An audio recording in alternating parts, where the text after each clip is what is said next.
Welcome to Nimbus Nebula, where the cloud unfolds before your eyes.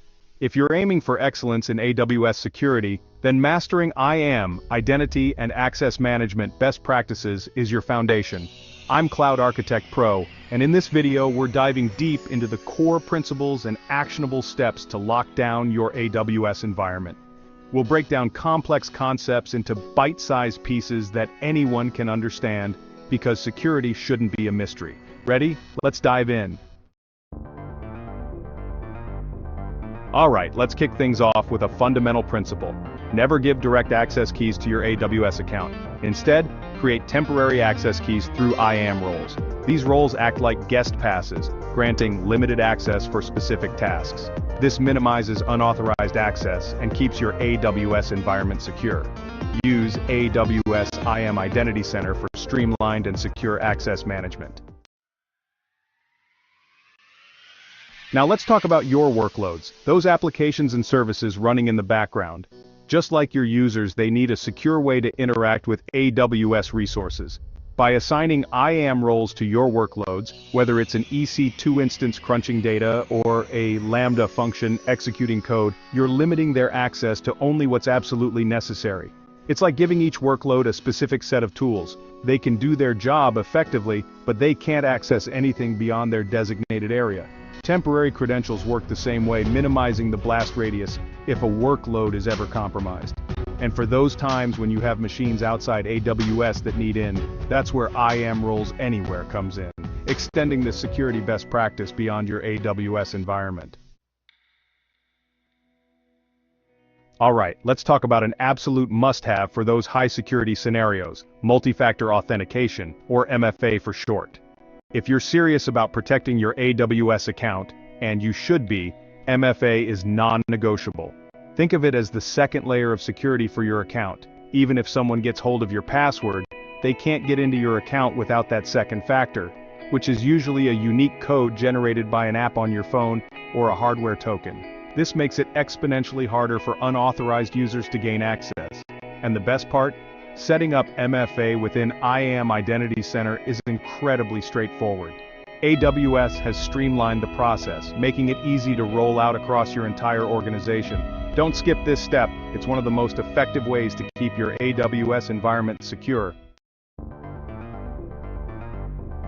Now, while we're all about those temporary credentials, and they should be your go-to whenever possible, there are some cases where you might need long-term access keys. Think third-party clients that need continuous integration with your AWS environment, or services like Amazon Keyspaces that require persistent credentials. In these situations, it's crucial to have a system for rotating these access keys regularly. Don't just set it and forget it. Treat these keys like you would your most important passwords. AWS makes it easy to track access key usage. You can see when a key was last used, so you can quickly identify and deactivate any keys that are no longer active. By regularly rotating keys and disabling inactive ones, you're making sure that even if a key is compromised, it has a limited shelf life. Now let's talk about the keys to the kingdom, your AWS root user credentials.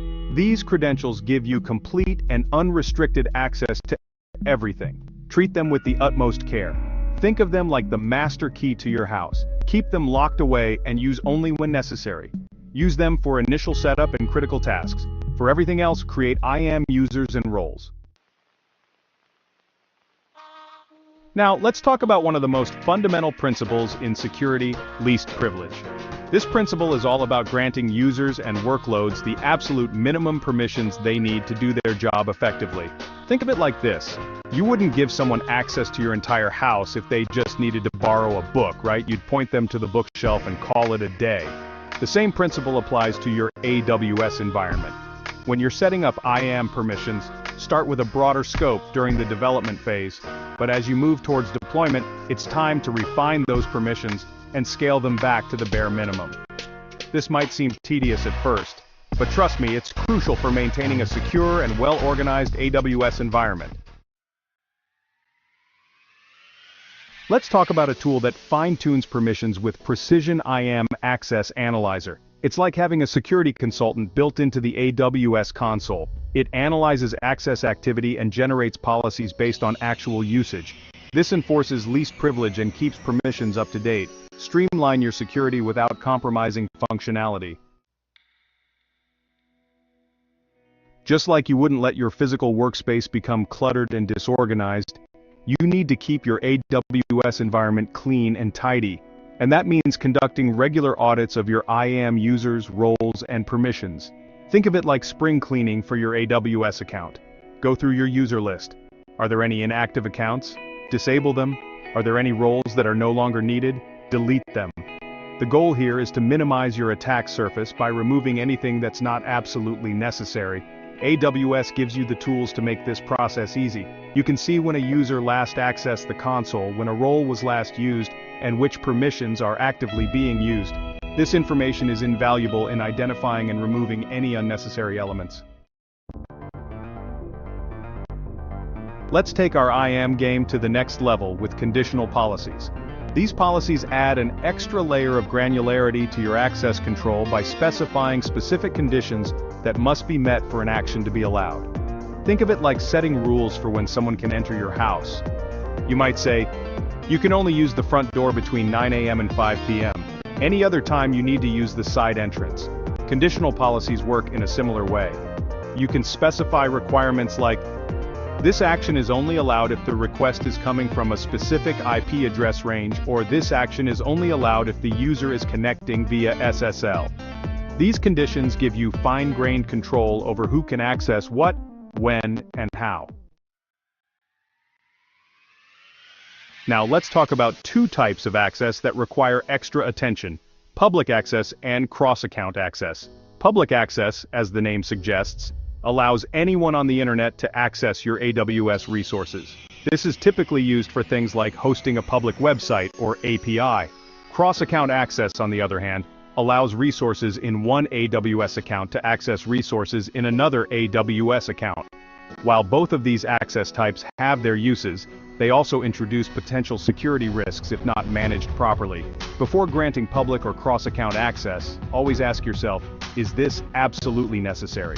If the answer is no, don't do it. If the answer is yes, make sure you're using IAM Access Analyzer to validate the access and ensure it's aligned with your security expectations. Next, we will talk about IAM Access Analyzer's policy validation. With IAM Access Analyzer, you have a powerful tool at your disposal that can help you ensure that every policy you write is not only secure, but also functional. IAM Access Analyzer performs over 100 policy checks, catching potential errors and inconsistencies before they can cause any problems. Always validate your policies before deploying them, and periodically review all existing policies to make sure they still meet your security requirements.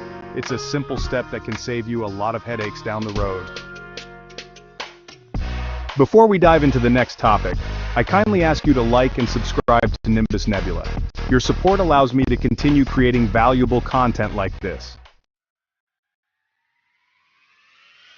If you're managing multiple AWS accounts, AWS Organizations is your new best friend.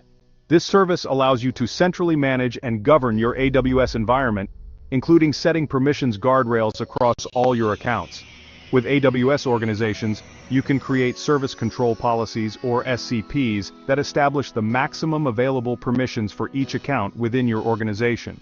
For example, you could create an SCP that prevents any account from launching an EC2 instance in a specific region, or an SCP that requires all S3 buckets to have default encryption enabled. SCPs act as a safety net, ensuring that even if someone makes a mistake at the individual account level, they can't violate the overall security posture of your organization. It's a powerful way to maintain consistency and control across your entire AWS footprint. Before we wrap things up, let's talk about one final crucial step: policy validation. Let's talk about delegation. As your AWS environment grows, you'll need to delegate permissions to others so they can manage specific parts of your infrastructure. But how do you do that without giving away the keys to the kingdom? The answer is permissions boundaries. Think of a permissions boundary like a fence around a specific area of your property. You can grant someone access to that area, but they can't go beyond the fence. In the context of IAM, a permissions boundary sets the maximum permissions that an IAM entity can have. even if they are granted broader permissions elsewhere. This allows you to delegate responsibilities safely and effectively, knowing that you have clear boundaries in place. There you have it. The IAM security best practices that will elevate your AWS cloud environment. Remember, security is not a one-time setup. It's an ongoing process that requires vigilance and attention to detail. If you found this guide helpful, don't forget to subscribe to Nimbus Nebula for more pro tips on cloud architecture and AWS best practices. Stay secure and keep innovating.